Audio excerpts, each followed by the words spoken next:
All right. We talk a lot about the subject matter of right to life, but there's another side to that, and that is the right to die. Oh, Dean, absolutely. And that is probably the cutting edge issue. I mean, I believe that God is the giver of life, and that's why unborn children, I believe, are worthy of legal protection, even though the Supreme Court has denied that with Roe versus Wade since 1973. But then we also are dealing with the right of the disabled. I mean, should they receive care? Should their lives be protected? I certainly believe that, and that was the Terry Schiavo case. But then we start dealing with the elderly, those that might have terminal illnesses, and people begin to use words like assisted suicide, right to die. And what is that? And what that really is people saying, I want to play God with my own life, or I want to play God with the life of another, and I will decide whether someone lives or dies. Now, I'm very concerned about right to die laws and people making these decisions because I think it puts you on a very slippery slope.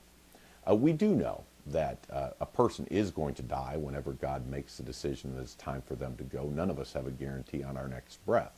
But when people start saying, well, I'm sick, or I'm hurting, or I'm depressed, and I don't want to live anymore, the potential for abuse is staggering.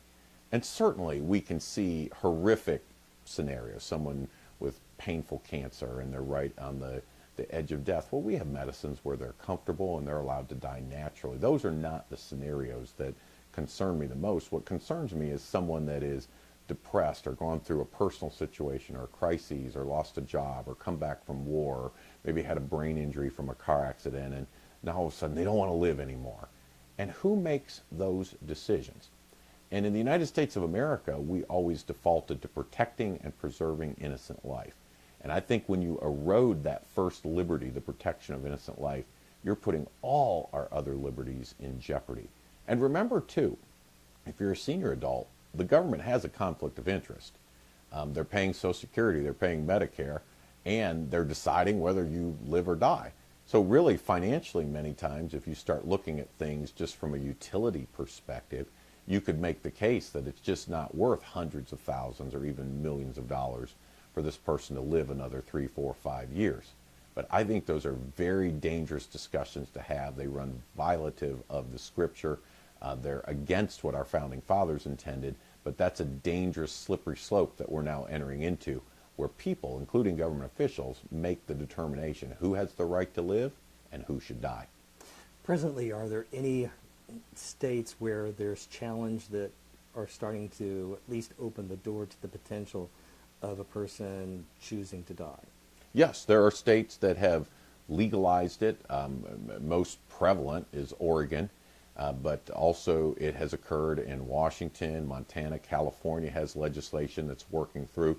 So it's kind of been a West Coast, Northwest phenomenon, but it is definitely something that is sliding into the national consciousness.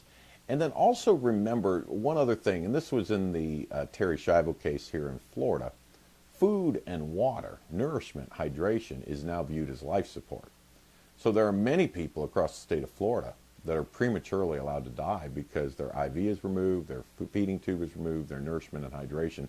Just because someone can't feed themselves is that life support. I would argue that's ordinary care, that we should be showing greater compassion and mercy towards those that are sick or infirm or disabled. But unfortunately, our society is moved into a society that values the perfect people. If you're less than perfect, if you're confined to a wheelchair, maybe you're not able to function as people would say, or you can't hold a job like you once did, is your life worth living? The Bible teaches clearly that God values the least of these, and how we treat them is very important in his sight. But unfortunately, American law is beginning to say, you know what, the least of these, they're kind of disposable. I'm not sure their life is worth living. And I oppose that at the National Center for Life and Liberty, but the law is definitely trending in that direction.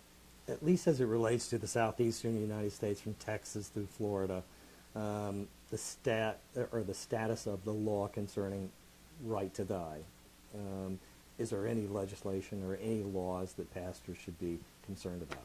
In the Southeast, no. The assisted suicide and euthanasia laws remain on the books, but pastors, just be aware, healthcare professionals will say to you or to the families in your church, well, we're going to remove life support.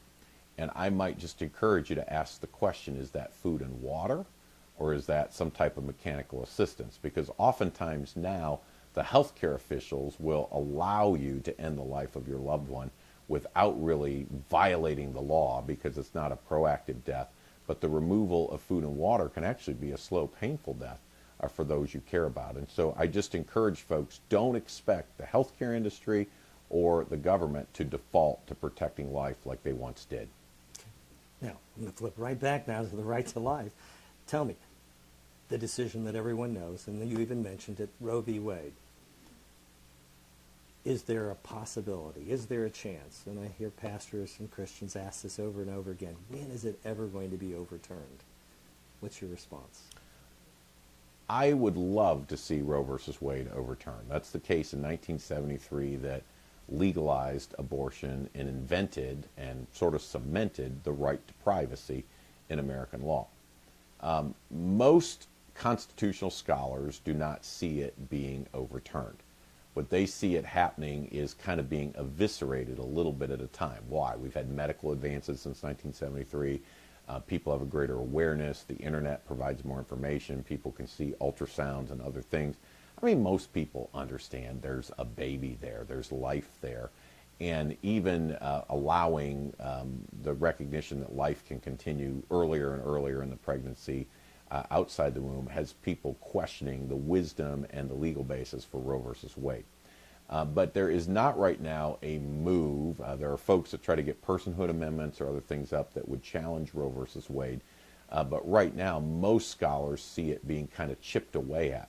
One interesting thing is the entire homosexual rights movement that just, again, came down with same-sex marriage being upheld is largely based on Roe versus Wade. It's the next step expansion of the right to privacy. And I use that to illustrate this point for pastors is one bad law leads to more bad law. Roe versus Wade back in 1973 has allowed for most would approximate around 60 million unborn lives to be lost. And we don't know what future scientists, doctors, preachers, attorneys were in that group, but we've certainly lost a large number of people. But beyond that, now we have this whole redefinition of marriage based largely on that precedent of the right to privacy. And so once you allow bad constitutional jurisprudence, once you allow judges to start inventing the law, there's no end of where it can take you. Presently, is there a legal definition that is operable in the United States for the term marriage? Well, I guess what you would have to say right now, it's so fluid, I don't know that there is, but I think right now, any two people, regardless of gender, right now, one at a time, but we know polygamy's coming. Right now, of a certain age, but we know underage marriage is coming. Right now, not a family member, but we know those challenges are coming. So the reality is to say, is there an operative definition of marriage? It is so confused right now. And when you look at the state laws, many of which define marriage as a man and a woman, now being overturned by the United States Supreme Court, the state of marriage across America, it's in legal chaos. All right, well, thank you. And if I can ever afford more than one wife, I'll let you know. But Well, and scripturally, I would say God's plan before sin entered into the world, Genesis chapter 1, the plan was a man and a woman, and that's what God originally invented. And American law looked to Genesis chapter 1 as God's best, and that's why it was enshrined in our law. But we've now watched it shift radically, and it's very sad, but it's people saying, I will define my gender, I will define my sexuality, I will define my relationships, and I'm certainly not going to confine myself to what God has defined in his word. And so much of this is people rebelling against the authority God has ingrained and created in us and wanting to write their own rules. The scripture refers to people doing what's right in their own eyes. And we certainly are in a society right now where that's happening. But at the National Center for Life and Liberty, we encourage pastors, churches, you're making a difference. Be bold for Jesus, and we can indeed see victory even in these darker days. One soul at a time, we can make a difference for his kingdom. thank you again, David. Appreciate it. And again, if you want to go to David's website for his group, it's ncll.org. and I'd encourage you to do so. I'm sure that there's tons of information on that website that they can access and would give them a lot more depth and information. And they can connect up with our team, and we're glad to serve them. We're glad to inform them, educate them. Sometimes we partner, like with Dean and others, on cases, and so we are just a phone call or an email away, and certainly honored to serve. ncll.org. Well, thank you. Thank you. Again, I'm here today with Attorney David Gibbs, and I definitely appreciate the time that you've given out of your busy day to come and do this interview with me. And and I want to say this too. I know Dean personally. I hold he and his dear wife and his entire legal team in pinnacle esteem. What I love about Dean is he's a master trial attorney. He's a brilliant litigator and wins cases, convinces judges and juries. But what I appreciate most is he's a man of integrity. Sometimes when you're with attorneys, or even with pastors, by the way, you can see folks that can put up a front, and the public persona and the real person are different.